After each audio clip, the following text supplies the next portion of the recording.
Assalamualaikum warahmatullahi wabarakatuh. Apa kabar kalian anak-anakku semuanya? Baik, alhamdulillah, luar biasa. Allahu Akbar. Nah, anak-anakku, hari ini kita masih belajar tema 3, subtema 2, pembelajaran yang pertama. Di pembelajaran yang pertama ini kalian nanti akan belajar muatan bahasa Indonesia, kemudian muatan matematika, dan yang terakhir adalah muatan PPKN.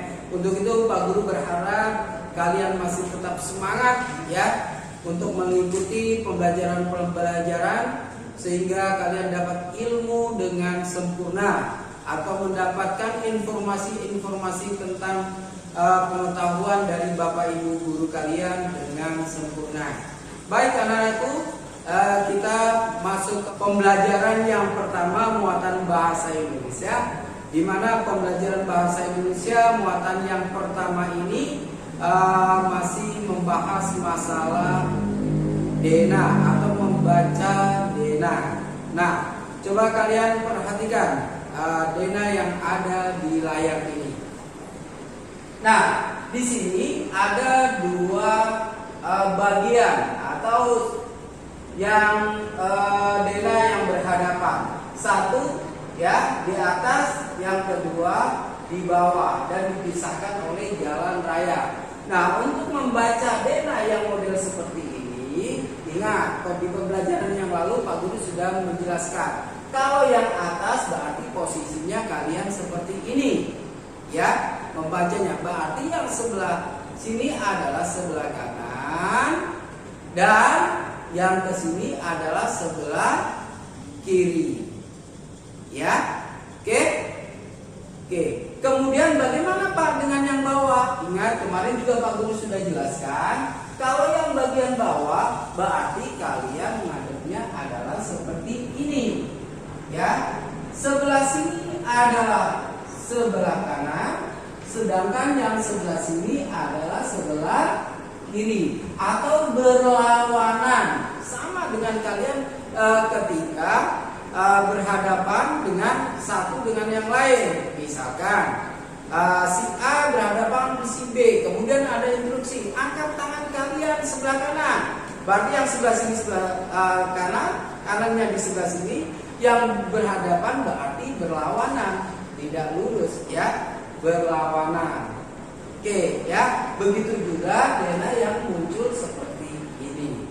Nah, kalau misalkan Pak Guru tanya adalah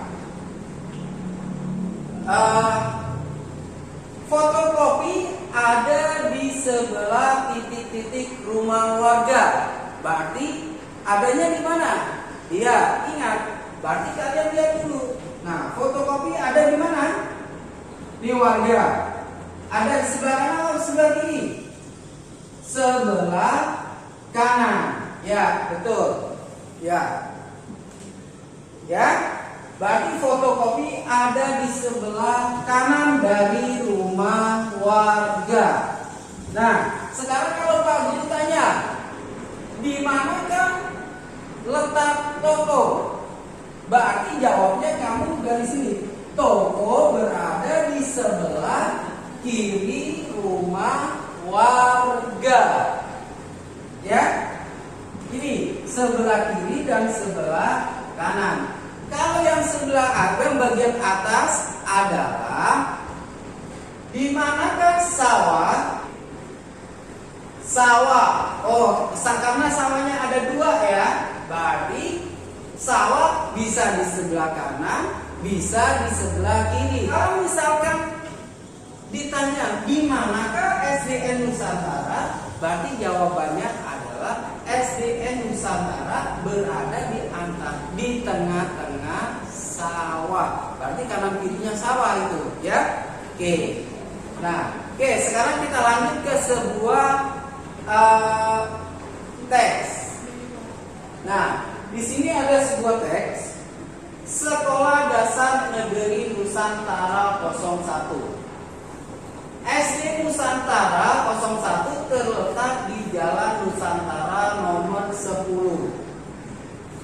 Sebelah kanan dan kiri sekolah terdapat sawah. Di depan sekolah terdapat rumah warga, toko, dan tempat fotokopi. Jarak tempuh dari kota ke sekolah sekitar 5 km. Beberapa siswa berangkat ke sekolah diantar orang tuanya. Beberapa siswa berjalan kaki. Ada juga siswa yang berangkat naik angkutan umum. Jalan Nusantara dilalui angkutan umum. Nah, anak-anakku, setelah kalian membaca teks ini, tentunya tidak cukup sekali ya kalau membaca teks. Ya, minimal 3 kali diulang sehingga kalian betul-betul paham apa yang ada dalam teks itu.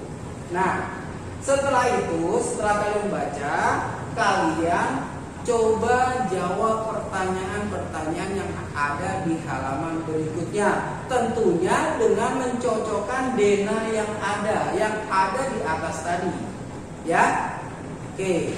Ingat, sebelah kanan, sebelah kiri, bagaimana cara membacanya, segala macam ya. Kalian ingat, simak videonya dengan benar-benar sehingga kalian mendapatkan informasi yang tepat. Oke, sekarang dilanjut dengan pembelajaran matematika dengan Bu Mariani. Alhamdulillah anak-anak, kita ketemu lagi di muatan matematika hari ini. Hari ini kita udah masuk ke subtema 2 ya anak-anak. Nah, kalau matematika kita masih belajar tentang uang. Nah, kemarin guru kan sudah memperlihatkan kepada kalian uang-uang dalam bentuk aslinya ya anak-anak. Nah, karena sekarang ini kan sedang merebaknya virus corona ini, kita tidak boleh memegang uang terlalu sering karena di dalam uang itu terdapat banyak kuman. Nah, oleh karena itu supaya kalian mempermudah, kalian bisa membuat uang-uangan atau kalau yang punya uang mainan di rumah boleh. Nah, nih. Ini dari kalender bekas. Kita bisa potong, kalau lingkaran berarti dia berbentuk logam ya, kita ibaratkan logam. Kalau yang persegi panjang begini kita ibaratkan sebagai uang kertas. Kalian tinggal tulis nominal uangnya, ada 200, misalkan ada 500 ya Bu buat. Lalu ada 100 rupiah kalau yang logam. Nah, terus kalau yang kertas ada 1000, ada yang 100.000 ya anak-anak ya. Ada juga yang 5.000 rupiah, ada yang 1.000 rupiah, ada yang 20.000 rupiah, 10.000 rupiah, 2.000 rupiah, ya, 2.000 rupiah dan 50.000 rupiah. Nah, ini kita ibaratkan sebagai uang. Jadi, kan kalau kita punya uang seperti ini, kita akan mudah mempelajarinya tentang uang ya, tanpa harus memegang uang sesungguhnya ya. Nah, di pembelajaran yang pertama ini, di subtema 2 ini kita akan belajar kelompok ya. Maksudnya apa Bu Guru? Nah, jadi kalau uang-uang itu dikelompokkan, dia akan punya nilai tersendiri. Misalkan, ini cuma pakai uang asli ya, Nah ya. Ini 100 rupiah, kita tambah dengan 200 rupiah. Nilainya jadi berapa? Jadi 300 rupiah. Nah, misalkan ya, gambar. Di sini ada uang 100 rupiah dan 200 rupiah. Berarti dia kelompoknya jadi berapa? 300 rupiah. Tapi nggak jadi satu ya, ini 300 rupiah nilainya. Atau misalnya kita tambah lagi 200 rupiah lagi. Nah, jadi berapa? 500. Nah, 500 rupiah. Nah, seperti itu ya. Nah, ini adalah pengelompokan uang ya. Jadi pengelompokan uang menjadi satu. Tinggal digunakan aja sama kayak kamu menjumlahkan nilai-nilai. Misalkan 500 tambah 500 jadi berapa? Oh, jadi 1.000 Bu Guru. Nah, atau misalkan ditanya, coba nilai uang yang 700 rupiah. Berarti kalau 700 rupiah itu berapa dengan berapa? Bisa 100-annya ada 7, atau 200-annya ada 3 ditambah 100-an 1, atau bisa juga 500-annya ada 1 ditambah dengan 200-an 1, ya itu nilainya 700 rupiah. Seperti itu ya anak-anak ya. Itu namanya mengelompokkan uang. Nah, nanti dari situ kalian bisa tahu, misalkan kamu pastikan kalau dulu ketika kita masih sekolah seperti biasa, kalian selalu dapat uang saku dari orang tua. Nah, setiap anak pasti punya uang sakunya berbeda-beda. Misalkan si A dapat uang sakunya Rp5.000 dalam bentuk lembaran, satu lembaran Rp5.000. Nah, seperti ini. Nih. Ya, satu lembaran Rp5.000. Uangnya jelek. Nah, ini Rp5.000 ya. Atau misalkan ada juga anak yang dapat uangnya sama Rp5.000, tapi bentuk uang yang diberikan orang tuanya berbeda, yaitu 2.000-an dan 1.000-an misalkan. Nah, nih 2.000-an nya ada 2, dengan 1.000-an 1, kalau dikelompokkan sama nilainya dengan yang tadi Rp5.000, sama dengan ini ya anak-anak ya. Nah, ini namanya pengelompokan uang ya. Oke. Nah anak-anak sekarang perhatikan contohnya. Misalkan kalian punya uang Rp200, 100 dengan 100. Oke. Dulu gambarkan ya, 100 dengan 100. Nah, ini kalau ditulis, ingat kalau ditulis pakai apa, Nak?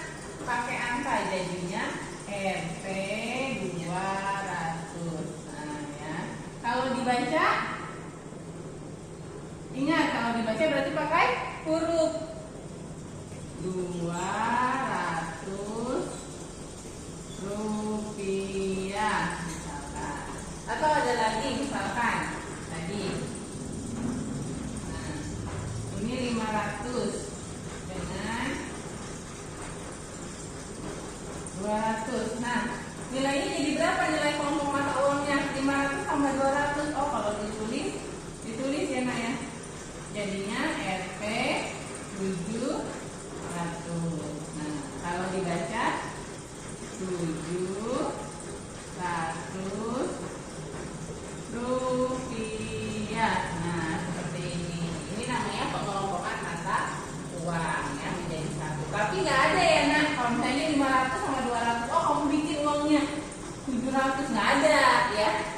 Tidak ada pecahan di Indonesia yang nilainya Rp700 itu tidak ada. Jadi Rp700 itu gabungan antara 500 dengan 200, atau 500 dengan 100, atau 100-nya ada 7, atau 200-nya ada 3, 100-nya ada 1, dan seterusnya begitu ya. Jadi ini tidak ada bentuk uang seperti ini. Oke. Untuk hari ini belajarnya cukup di sini tentang pengelompokan uang. Kamu bisa mencoba dengan kelompok-kelompok yang lain. Uang-uang berapa aja ya, nilainya jadi berapa kalau dikelompokkan. Nah, bisa tadi yang tadi guru bilang, bisa pakai uang-uangan seperti ini. Kamu buat dari kalender bekas aja, Nah, atau dari kertas apa boleh. Kamu tulis nilainya. Oh, 200 tambah 500 jadi berapa? Rp700. 100 tambah 100 jadi berapa? Rp200. Bisa main tebak-tebakan sama ayah bundanya ya, atau sama kakak di rumah. Oke. Nah, sampai ketemu lagi di pembelajaran selanjutnya. Nanti setelah ini kalian akan belajar menari SBDP dengan Bu Miftah. Semangat terus anak-anak. Hai, ketemu lagi dengan Bu Miftah. Kita masih belajar untuk tema 3, subtema 2, pembelajaran yang pertama. Tadi pada awal pembelajaran kalian sudah belajar dengan Pak Sodikin tentang membaca denah. Dilanjut semangat dengan uang, belajar mata uang ya. Sekarang kita lanjut untuk belajar gerak dasar tari. Setelah kemarin kita belajar pola ketukan birama, sekarang kita belajar gerak dasar tari. Gerak dasar tari yang akan kita pelajari ada 8 ya. Ada 8, nanti akan Bu Guru peragakan, Bu Guru jelaskan mulai dari yang gerakan pertama sampai ke 8. Untuk gerakan pertama yaitu posisi awal menari ya, kaki merapat ya, kaki merapat, kemudian badan tegak, jangan duduk begini ya. Kalau miring begini harus tegak ya, tegak maksudnya. Kemudian yang kedua yaitu perhatikan pada layar ya, yaitu gerakan tangan di samping badan, tangan lurus ke bawah ya. Tangan lurus ke bawah, badannya juga tegak ya.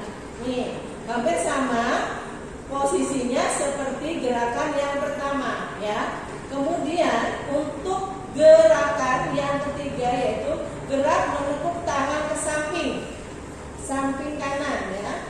Samping kanan, samping kiri, samping kanan, samping kiri. Bisa? Ini sambil olahraga ya. Kemudian untuk gerakan yang keempat keempat yaitu gerak menekuk tangan ke atas. Ya, nih perhatikan. Nah, sampai begini ya. Nih ingat, nanti ada perbedaan antara gerak keempat dengan gerakan ketujuh. Gerakan keempat tangan ditekuk tapi menyamping ke arah samping. Nah begini, ulang ya, posisinya begini. Nah ini gerakan yang keempat. Kita lanjut untuk gerakan kelima yaitu posisi kaki berjingkat. Berjingkat sama dengan jinjit. Nah mundur sedikit. Nah 1, ya, kembali lagi 2. Nah seperti ini, ulang-ulang berjinjit nih, menjaga keseimbangan bisa ya sambil melakukan otot kaki, jangan lupa ini gerakan kaki.